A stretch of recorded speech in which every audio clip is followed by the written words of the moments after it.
Right now, Israeli news is about QatarGate. What is this QatarGate scandal? And why did they call in Prime Minister Netanyahu for questioning over it? Well, once again, the mainstream media is in a tizzy about another scandal that they are trying to connect to Prime Minister Netanyahu. But a lot of basic things do not add up about this QatarGate. So let me explain.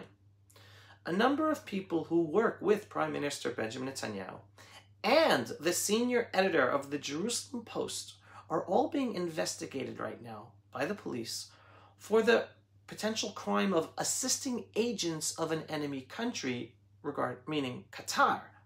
But here's the kicker. Qatar is not even officially considered an enemy country by the state of Israel, even though Qatar really is an enemy. So how can people be connected to a crime and jailed for interrogation for doing something that is not even illegal? Now, again, Qatar is truly an enemy of Israel and the Jewish people. Qatar is the state sponsor of the global Muslim Brotherhood movement, which is out to take over the world against all infidels, not just Jews. Qatar is also the sponsor of Hamas and October 7th, and the owner of Al Jazeera, the propaganda arm of the Muslim Brotherhood, spreading anti-Israel and anti-America messages 24/7. However, Qatar is not considered an official enemy by Israel, even though it should be. Now, just to highlight the selective justice we are experiencing here, just 2 months ago, an Israeli journalist for Israeli Channel 12, like the most watched news program in Israel, interviewed the Prime Minister of Qatar. Why isn't that being investigated?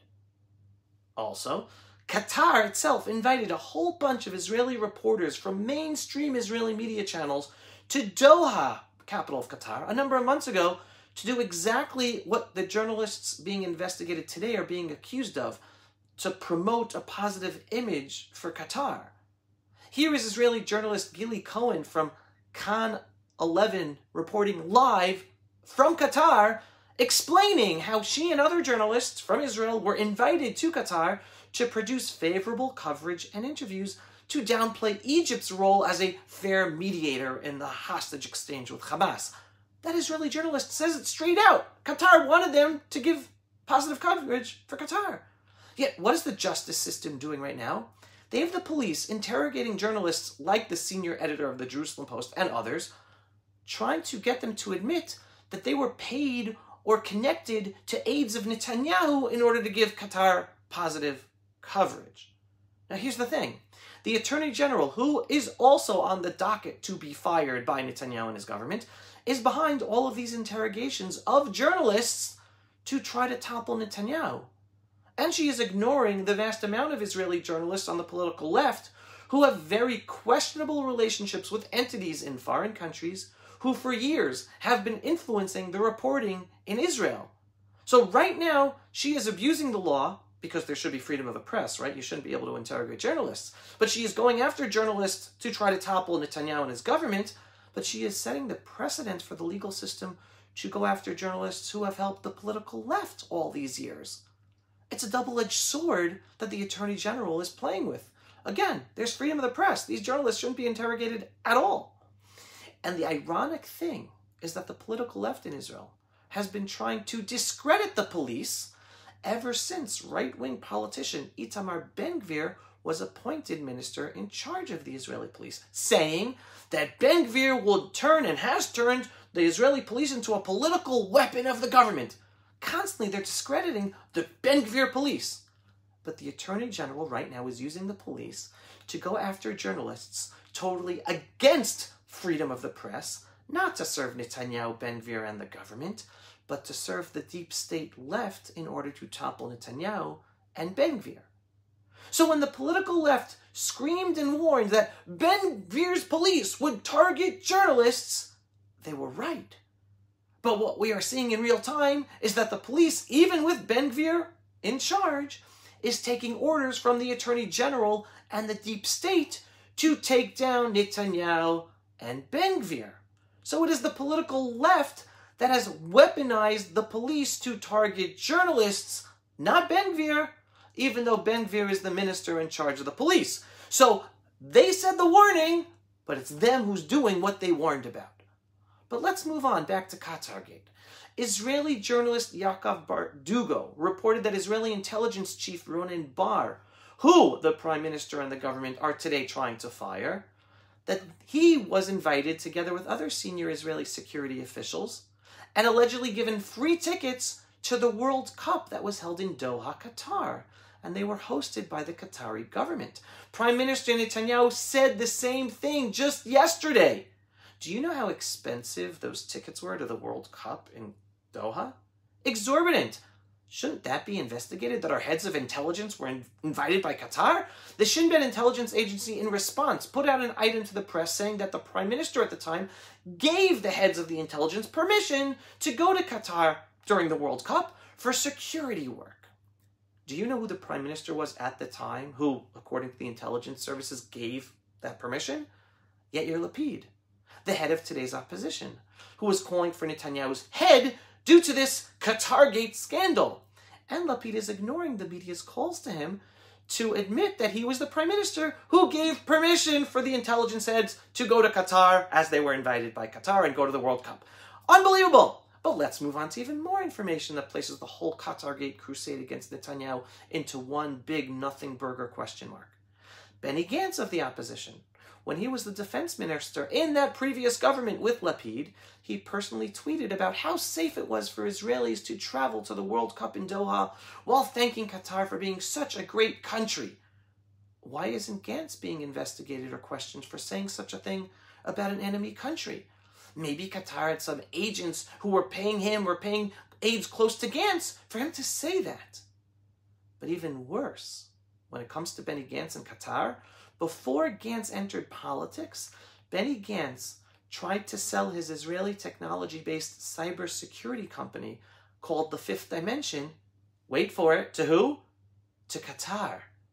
Now, if Qatar is considered an enemy state, shouldn't it be forbidden to sell Israeli technology and cybersecurity technology to an enemy state? And why would a former IDF chief of staff want to be involved in selling sensitive cybersecurity technology to an enemy state? He of everyone else should know better. Why is that not being investigated?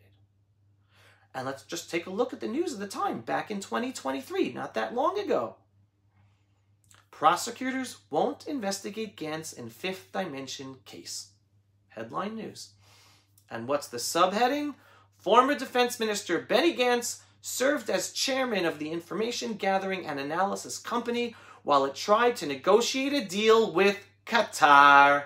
Now listen to what this former Knesset member, an Arab Muslim Israeli who was part of a far-left political party. Listen to what he has to say about QatarGate when he was in the Lapid-Bennett left-wing government. למה אני מחייך שאני רואה תרמית והצגה אחד גדולה שתכניס את כולנו למקום לא נכון. הסוכן הקטרי שהייתי שר בממשלה וחבר כנסת הסתובב בתל אביב חופשי וישב עם אנשים חופשי ועבד עם לוביסטים חופשי. זה כולה דעווינים חרטה ברטה אחד גדול, כי אם קטר סוכן זר ואויב, אז כל מי שעבד, כולל הממשלה שהייתי בה, כולל בנט וכולל לפיד וכולל כולה, אנחנו נגררים אחרי ההצגה השואו הזה. התחלנו בתיק של המתנות 1000 ותיק המולים 2000 ו4000 ועכשיו עוד תיק 5000 בכדי להמציא את האליבי, למשוך ולהגדיל את הפופולריות. על מה? Doesn't just blow the whole story out of the water? But let's continue. Now, these are only a few of the examples of the selective justice going on with regards to connections with Qatar, but I want to make perfectly clear, I 100% support the continuation of this QatarGate investigation, because the amount of former senior IDF and intelligence officials in business with Qatar is staggering. And that should worry every single Israeli. And I want it all exposed so Israelis can be punished for working with an enemy country, a huge financial and ideological supporter of the destruction of the Jewish state of Israel. The selective justice being exposed even further with QatarGate, where they're using Qatar to go after Netanyahu, is more proof that the legal system has been weaponized as a political bludgeon to try to topple Netanyahu and has nothing to do with justice or with protecting Israel against our enemies. But if we continue the investigation, all of the bad stuff of the left and their connections with Qatar will be exposed. Many Israeli commentators are today saying that the Netanyahu aides have been jailed for interrogation for one purpose only: to turn them into state witnesses to testify against Netanyahu in order to try to topple him and his government.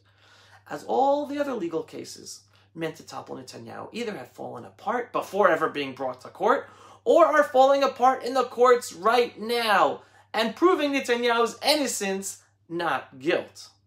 In the meantime, I just want to share with you a partial list of the various legal investigations that the justice system in Israel has opened up against Netanyahu, starting back from when he first became prime minister in 1996. Ready for this list? So we have, during his first term in 1996, the Amedi affair, allegations that Netanyahu's political ally Avigdor Lieberman pressured a government contractor to fund Netanyahu's campaign. The case was closed due to lack of evidence. Then we have the Bar-Ona Chevron affair in 1997. Netanyahu was suspected of appointing Attorney General Roni Bar-On in exchange for political favors. The case was closed due to insufficient evidence. Then we have the Bibi Tours affair in 1999, which resurfaced in 2011. Allegations that Netanyahu and his family took luxury flights funded by private businessmen. No charges were filed. Then when Netanyahu was in the opposition, between 1999 and 2009, there was again the Bibi Tours affair, resurfaced in 2011 and in 2015. Further investigation into Netanyahu's alleged funding of private flights. No charges were filed. During his second and third terms between 2009 and 2021, the Bibi Tours affair again, but no charges were filed. And then we have case 1000 in 2016, allegations that Netanyahu and his wife received luxury gifts like champagne, cigars, and jewelry from billionaires like Arnon Milchan and James Packer in exchange for political favors. Indictment for fraud and breach of trust? No case.